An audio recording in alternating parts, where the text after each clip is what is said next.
Good afternoon, everyone. It's Jocelyn with Musically Minded, and today I want to talk about creativity. It happens a lot in the music class setting, and I want to help you to make sure that you are fostering creativity in your kids. So last week I shared the activity Shapes and Symbols Snowman. Remember that one? If you don't, you can go back and take a look. I have it. I'll put the link in that talk in this post as well. But basically, I showed how we could teach a fun activity that also taught shapes and symbols in building a snowman. It's a fun thing to do, right? So what happened was I took that activity out to teach with my kids because guess what? I am teaching in person. The last couple weeks I've been able to teach kids. And welcome to everyone who's joining me live. If you want to pop in and tell me where you're watching from, that's always fun to see. So I am teaching the kids the Shapes and Symbols Snowman song. And what I do, like I explained in my video last week, was I said to everybody, you know, who wants to come and put the eyes on. And so I'd have all the shapes on the side and I'd have gone through them ahead of time. And, you know, kids would come up and they would put the black eyes where the eyes go, or maybe they might say the triangle for the nose. Okay, cool, because that kind of fits, right? Like those do. Oh, hey, Clemmer from Tennessee. And so that kind of makes sense for me. But you know what? I had a child say to me, oh, I'm going to put the hearts as the eyes.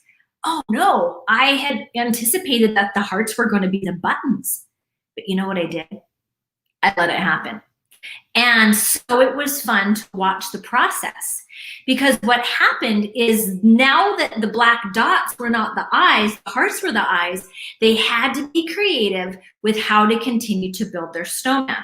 So I wanted to bring this because this is kind of how one ended up turning out last week. So the hearts were the eyes. Well, then it became, you know, what's going to be the nose, and somebody said, let's just use that star point and then make this the nose and the mouth. Why not? And then it became, you know, that we never actually ended up using the triangle. And look, the arrows that were supposed to be the arms in my head, they became the feet. And that rainbow that I thought was going to be the mouth, it came on his tummy. And we just left these other ones out. You know what? They loved it. And it got me thinking that we need to make sure as teachers that we don't push kids to answer the way we think they should answer. Because by doing that, we're missing an opportunity for them to be creative. I mean, really, is it going to hurt if the circles are the arms? Is it going to be a problem if the heart is only one on the tummy and the rainbow is kind of right here? Absolutely not.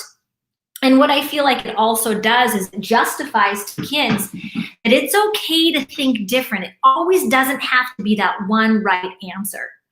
But us as teachers and all of us as adults, we're programmed to expect children to answer in one way when we ask a question. And so today I want to talk about creativity and how much of it you foster in your classroom.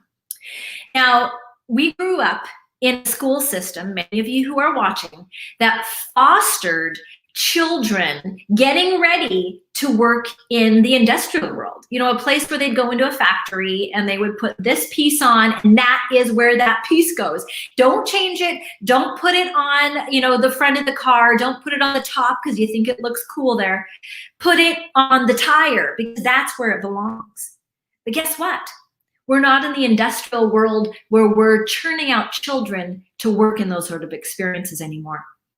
Instead, we need innovators. We need creatives.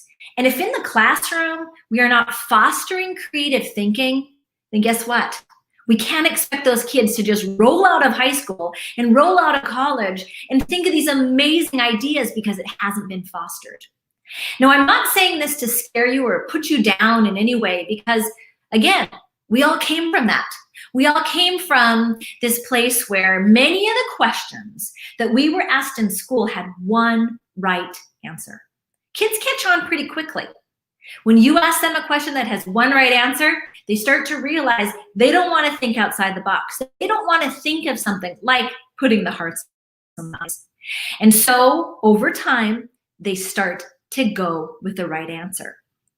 But as educators, you know what we can do? We can start to ask divergent questions. I'm talking about questions that have more than one answer, like, what would your parachute be made out of if you were flying through the sky? What would you decorate your Christmas tree with this year?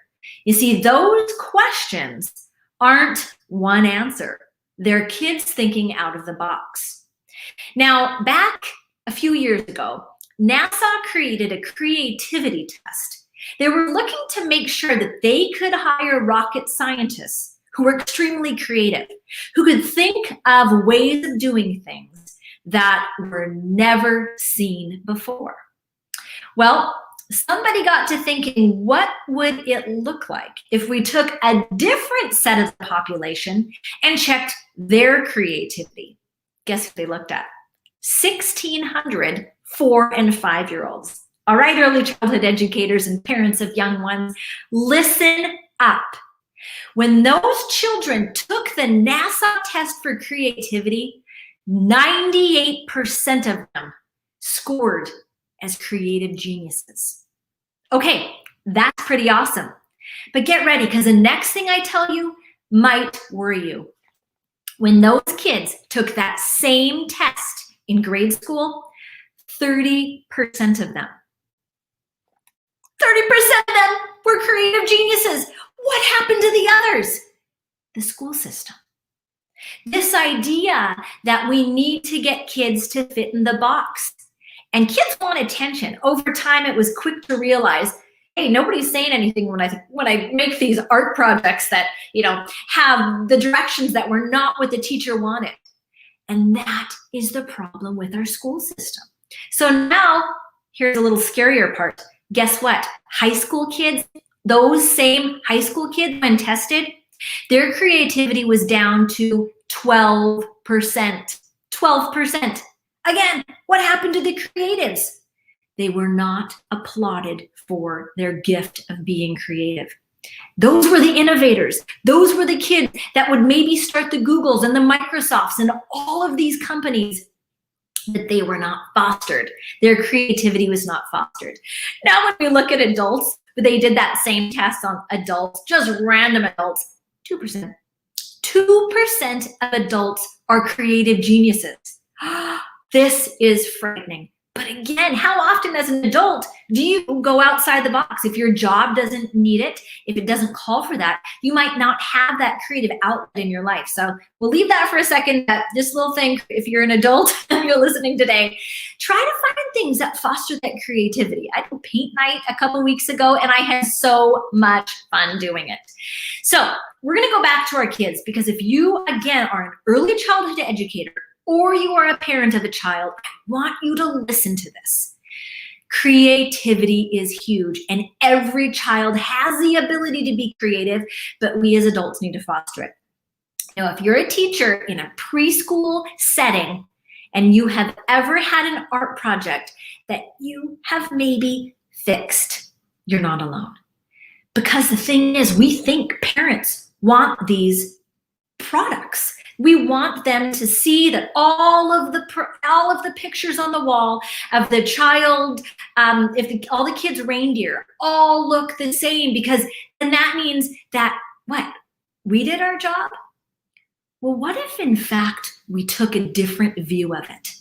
What if we said to the kids, draw a reindeer today, or take all of the pieces of paper that you want to use today to create a reindeer, or anything that's holiday, and we're going to put it up. And what happened is, on the wall, you might see all sorts of things, and some of them you don't even know what they are. But that's okay, because now that child looks up on the wall and says, there's my art. There it is.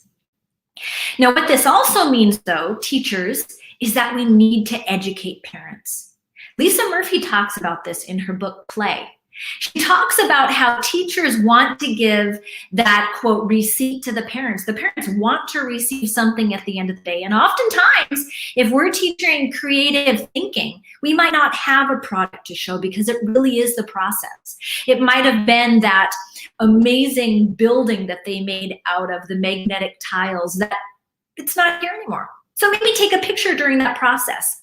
But the point being is we as teachers need to educate parents on the importance of creativity.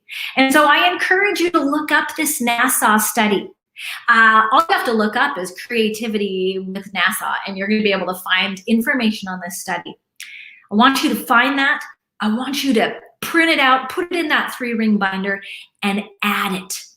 Add it to the research that you know in how kids learn best. So as I send you out today with this message, and you challenge yourself on the power of creativity and how we can keep it alive so that a child who's at 98% of our kids who are creative at the age of 4 and 5 don't lose it by the time they get to elementary school. Set your parents up, educate them on the importance of it. Now, if you'd missed my Shapes and Symbols Snowman activity, I did include a link. You can go to my store and check it out and get it going in your classroom. You'll be teaching shapes, but you'll also be teaching creativity. So thank you so much for listening. If you are watching this in the replay, definitely still leave a note or a thought about this. Every time I share something, all I ask is that you run it through. All I ask is that you give it a thought. It doesn't mean that you have to start changing your art projects. If they work for you, awesome. But all I ask is that you give it a minute. Give it a thought and say to yourself, am I doing it the way that works best for kids? Or am I doing these art projects that are cookie cutter because that's how it's always been? All right, my friends, have a wonderful day. And I hope today you can tap into your creativity as well. Bye-bye.